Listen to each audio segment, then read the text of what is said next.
আল্লাহর নবী জনাবে মুহাম্মদুর রাসূলুল্লাহ সাল্লাল্লাহু আলাইহি ওয়াসাল্লাম তিনি বললেন, মানুষদেরকে ইফতার করাও। ইফতারের মধ্যে অনেক ফায়দা আছে, ইফতারের মধ্যে অনেক লাভ আছে। লাভটা কেমন আমার প্রিয় ভাইয়েরা? আল্লাহ রাসূল সাল্লাল্লাহু আলাইহি ওয়াসাল্লাম বললেন, একজন তুমি রোজা আছো, সাওয়াম আছো, আবার অন্য সাওয়ামওয়ালা ব্যক্তিদেরকে তুমি ইফতার করাও। যে ব্যক্তি সাওয়ামওয়ালা ব্যক্তিদেরকে ইফতার করালো, আল্লাহর নবী জনাবে মুহাম্মদ রাসূলুল্লাহ সাল্লাল্লাহু আলাইহি ওয়াসাল্লাম বললেন, যে ইফতার করালো ওই রোজাদার ব্যক্তির একটি কবুল রোজার সওয়াব, ইফতার যে করালো তার আমলনামা যোগ হয়ে যায়। যে ব্যক্তি রোজা আছে তার রোজা কবুল হতে পারে, নাও পারে। সন্দেহ আছে না? নাই, সন্দেহ আছে। কিন্তু আপনি যদি একজন রোজাদার ব্যক্তি ইফতার করান, আল্লাহ রাসূল বলেছে আপনার আমলনামা, আপনি যে ইফতার করাইলেন আপনার আমলনামায় একটি কবুল রোজার সওয়াব আল্লাহ পাক দান করে, সুবহানাল্লাহ বিহামদিহি। আর যে ব্যক্তি ইফতার করলো তার সওয়াবের কোনো কমতি হবে না, সুবহানাল্লাহ বিহামদিহি। সওয়াবের কোনো কমতি আসবে না। এর জন্য আমরা একে অপরকে বেশি বেশি আমরা ইফতার করাবো। প্রিয় ভাইরা, প্রিয় হাজিরিন, আমার প্রিয় ভাইয়েরা,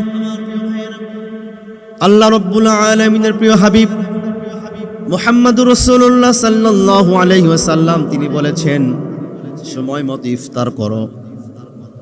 ইফতারের 5 মিনিট আগে ইফতার করো না, ইফতারের 5 মিনিট পরে ইফতার করো না, সময় হয়ে গেলে ইফতার শুরু করে দাও।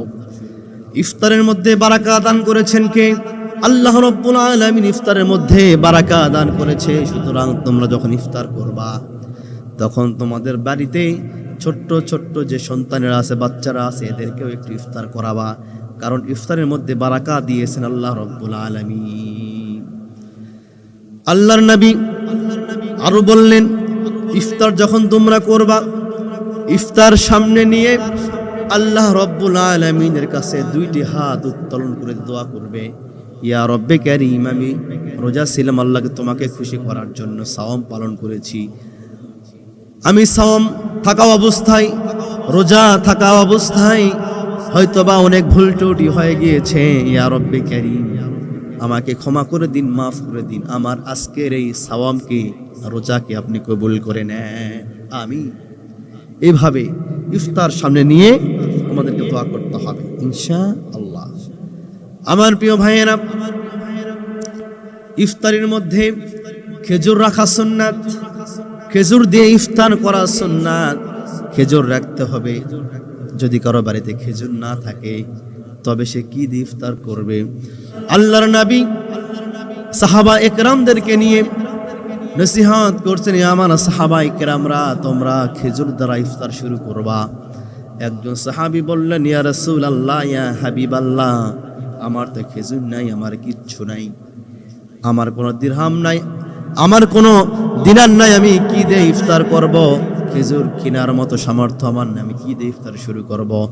আল্লাহ রাসূল ওই গরিব ওই সাহাবীকে বললেন, আমার সাহাবী, তুমি শোনো, তোমার যেহেতু খেজুর নাই, তুমি এক ঢোক পানি পান করে তুমি ইফতার শুরু করবা। সুবহানাল্লাহ। খেজুর না থাকলে পানি দিয়ে আমরা ইফতার শুরু করব ইনশাআল্লাহ।